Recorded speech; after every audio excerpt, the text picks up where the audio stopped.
Good morning, what's up? Happy Easter. It's Romance and it's a beautiful day out. I got a new phone so I can see again. I can see what I'm actually filming. I couldn't for a while.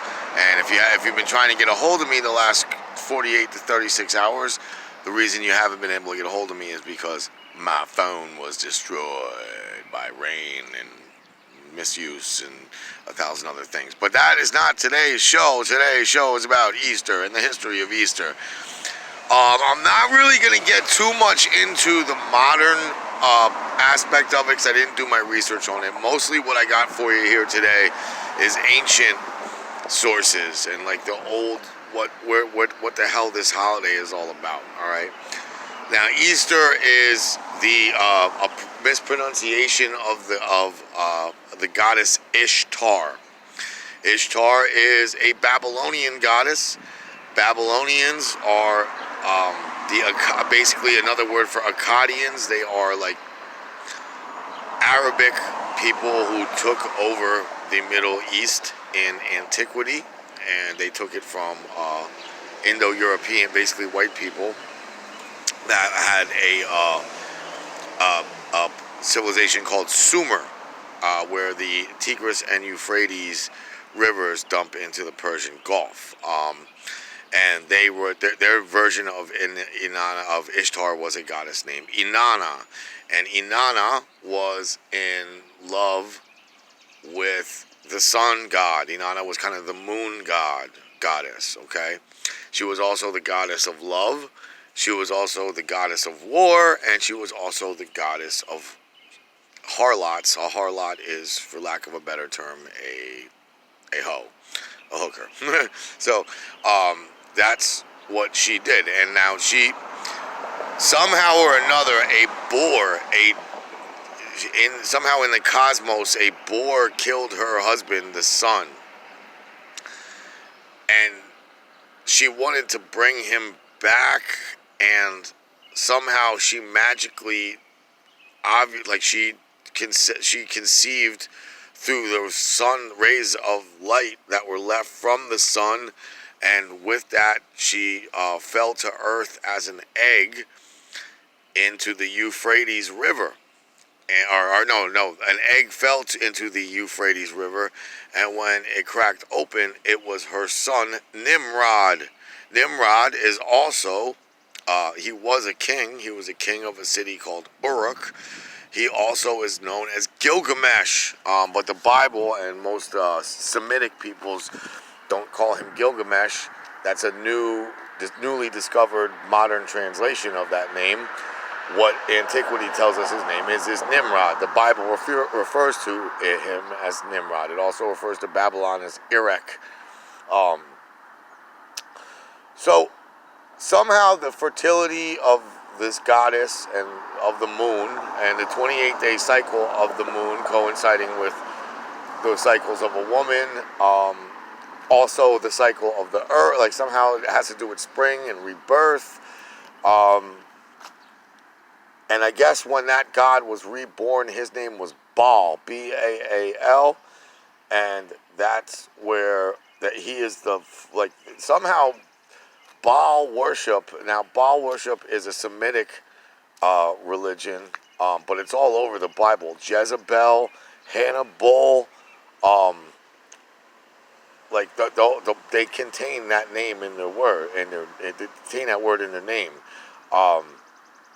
It has to. Baal is a fire god, and the Hebrews did not like this was somebody like there's something to do with like edging out Jehovah as a god, Yahweh, the God that forms our like Christianity, Judeo tradition does not like Baal. Okay, there's problems all throughout the Bible with Baal, but somehow that's who you're worshiping on Easter, really.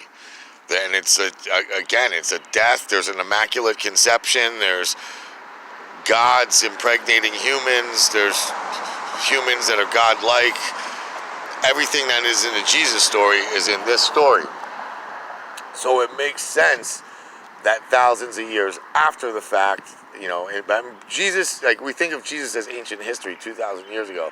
It's really kind of the beginning of the modern era.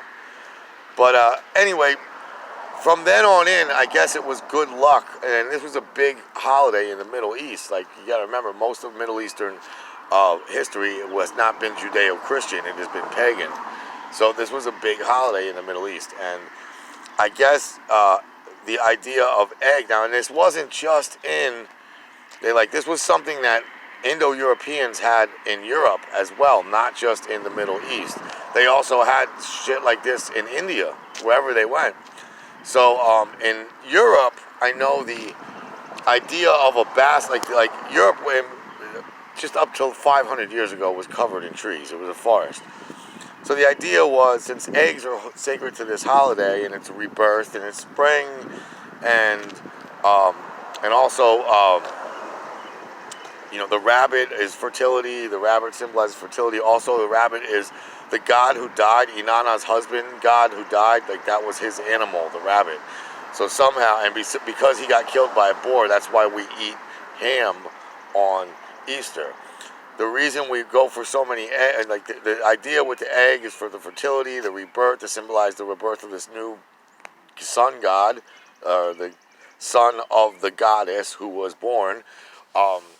In Europe, what they would do is, the whole trick was to go to get as many nests as you can, climb trees, and get as many different colored eggs as you can. And somehow that was luckier, and it was more going along with what the idea of this festival is about. And that's where the idea of a Easter basket comes from. And because it was a festival, treats were involved. It was spring. New things were growing. New little berries were out. New little things you can eat that weren't there all winter were suddenly there. So the idea of treats came along into Easter, and that's where the idea of chocolates got. But eventually, it started getting to the point where there wasn't enough eggs to keep the celebration. So they started using chicken eggs and painting them. And the idea there is to paint them as colorful and bright as possible. And then eventually they started, what you wanted to do was write what you want in the next upcoming year. Prosperity, money, happiness, or whatever. And then you write that on the egg, and you go through the whole hunt. Or some people roll the eggs. Somehow rolling them across the ground is somehow good luck for what your desires are for the upcoming year. And but anyway, whatever you want, you're supposed to write it on the egg and then eat the egg, and you will get that. Now, this happened, we're talking pre-Christian. Now, when Christianity came along, Christ's big deal was, his big claim of fame was he acted up at the Jewish temple on Passover. He threw the money changing tables over and let the doves fly away. That's what he got famous for. I'm going to pause this one moment. Alright, so anyway, now Jesus, he made his mark on the world during Passover. That's when he knocked over the money changers and let the doves go and everything in the temple. That was during Passover. Now, the Jews don't celebrate Easter. Easter to the Jews was like a vicious, ball-worshipping, pagan holiday, okay? It was everything they're not supposed to be doing. But they did have Passover. Passover is something that happened after the 10 plagues, and when Moses was in Egypt, that was the last plague. Basically, he was going to kill every firstborn son. The angel of God came to kill every firstborn son of the Egyptians, and you had to put some kind of so I think it was blood on the outside of your house to show that you were a Jew, so the angel wouldn't kill your firstborn. All right, that's Passover. They celebrate that every year, and that's what they were celebrating when Jesus knocked over the money lenders. So the reason that Jesus really did die during Passover season. So he did die around when we celebrate Easter.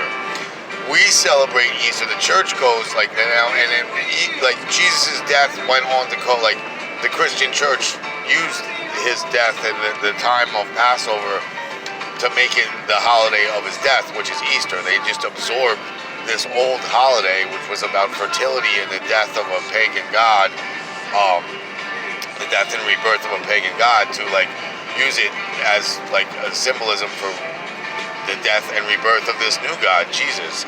So it got intertwined with Christianity and Judaism. Now, Jews don't celebrate Easter; they celebrate Passover, but we celebrate. We've called it Easter. We've like when early Christians started like pushing Christianity around the world, they took it upon themselves to like absorb this holiday. They did it with Christmas too. So that's why like Easter happens around Passover. What we're doing, what the church based on, and this happened at the Nicene Creed. Now this was like 300 years after Christ died. This was after Rome became, like Rome as a nation became a Christian nation, and accepted Christianity as its main religion. Once they did that, they had like a big meeting. It was called the Nicene Creed, and they decided which like books of the Bible they're going to keep and which ones are going to go. And they also decided that Easter is going to be held every year after the first full moon, after the equinox in the season of Lent. Like every year after March 21st, whatever the first Sunday after the first full moon. That's why Easter is always different every year. Pagans celebrated Easter every year on the same day, on the equinox, March 21st. Christians go by the moon. Why do they go by the moon? What does the moon? Nothing. The moon has nothing whatsoever to do with the church or Jesus, other than to predict when Easter is going to be. And the reason that they still do that is because they're still going by the ancient Sumerian form of this holiday. That's when you celebrate it, the first full moon after the equinox, the spring equinox. So that's where the date comes from. I'm not really going to go into the modern version of how Easter came to be this strange holiday that we have now. I mean, I walked by somebody's front door the other day, and there's a bright pink, like it's like all shiny. It looked like something from like Mardi Gras. A cross that was like fuzzy and like pink and green and like funky colors, and it had gold all over the end of it. It was like this most crazy, and I'm just thinking to myself, wow, Easter is such a hybrid, messed up, mestizo holiday that we have now. The gift giving, I think gift giving on like we give a few amounts of gifts every year on Easter to our kids, aside from the treats and the candy. You know, in my household, we get a couple gifts every year, maybe a couple changes of clothes, nice new clothes, or a couple little dinky toys. That happened because for years, Christians couldn't celebrate Christmas and give gifts like everyone else was doing around them, like the pagan style. So that like Christians wanted to have a holiday where they gave gifts too, and they started giving gifts on Easter. That still exists on Easter because of that. So anyway, that's today's show on the history of Easter. Again, I don't have a whole lot of I'm going to do maybe another show tomorrow on the modern version of Easter, but this is mostly how it came to us in the ancient world. Again, it's the celebration of the goddess Ishtar, aka Inanna, aka Ostara, and that's where the word Easter comes from. Have a happy Easter, everybody. My name is Romance. This is the world according to Romance. Peace.